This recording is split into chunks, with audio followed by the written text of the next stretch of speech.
So we were fortunate enough to be pointed in the direction of the Porch. Okay. And it's right in the tourist district, right on Duval Street. It's an amazing bar. Really neat building. I remember looking at some of those pictures you took, man. The building itself is really neat. The building is also haunted. I took a ghost story tour. In fact, you can see the ghost tour advertised right there on the sign. Huh. I took a ghost story tour of Key West, and that was one of our first stops, was that particular building. Really? So yeah, the building itself is haunted. Neat building, just neat atmosphere.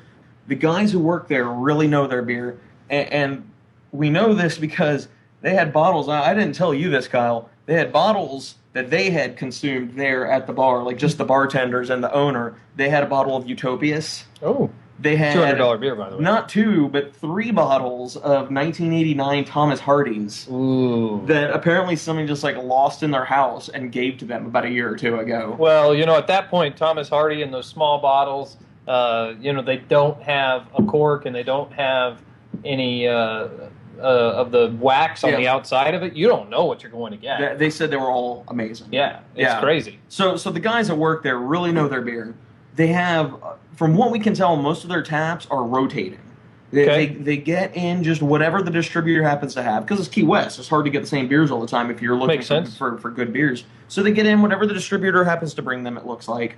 And whenever they run out of a keg, they just take it back, bring out whatever they happen to have next, unscrew the old tap, screw in the new tap, and go. And I'm certain that they have regular taps on there, but I remember I drank there 3 consecutive days, and each day they had different stuff on tap, and they only have like 10 taps. Well, that's great. I mean, and I saw a picture of those 10 taps that you had there too. Some nice looking taps. Yeah, those are pretty cool. They had one of the same styles that we have for our dogleg tap. I saw that was pretty neat. Oh yeah, they did. But yeah, I mean that's great. I love the fact that you don't have to have the same rotation at your bar. You take what you get. You give different beers to different people at different times, and that's great. You as long as you keep some sort of a semblance of a style. You want maybe 2 or 3 seasonal type taps, and you always want some staples on there. Absolutely. And the really cool thing was working on my Untapped right now. They have a number of beers there that you have to ask for by name. They don't just set them out, because they only want to give them to people that will truly appreciate them. For instance, the Rogue Old Crustacean, 2008, which I was fortunate enough to have on Saturday. Wow! They offered it to me on Friday, and I declined because I wanted to be stone cold sober when I drank that. I wanted to be able to thoroughly enjoy it.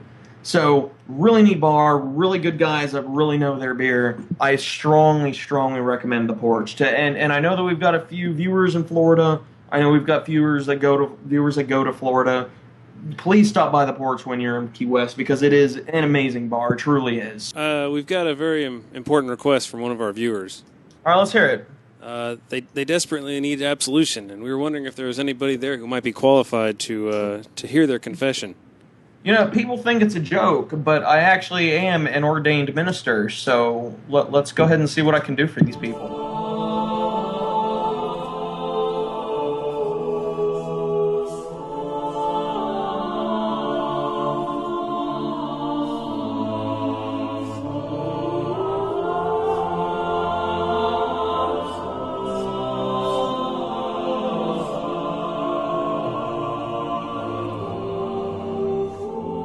And now, we invite you to absolve yourself of the sins of your beer drinking with beer confessions for the Reverend Ryan Bano.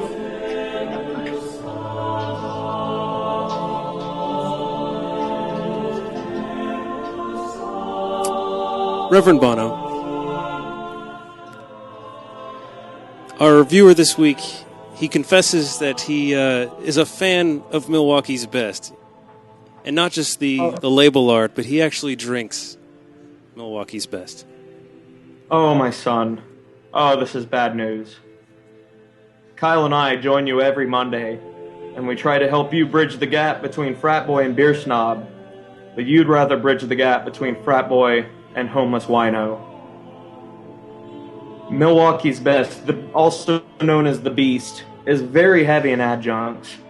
So for your penance, you must go to a beer that is adjunct-free and proclaims it very proudly and will blow the old Milwaukee out of your system. Anything from Stone will do. I personally recommend be sublimely self-righteous, because that's how I am. Now, once you've blasted the Milwaukee's Best out of your system, it's time to get on the road to recovery. I strongly suggest tonight's beer, Hoegaarden, or even Blue Moon. Both of those will do, as well as Ska True Blonde. Thank you for writing in, and please get some help. Thank you, Reverend. If you or someone you care about has a beer confession for the Reverend Ryan Bano, please write us webcast@doglegbrewery.com or visit our Facebook page.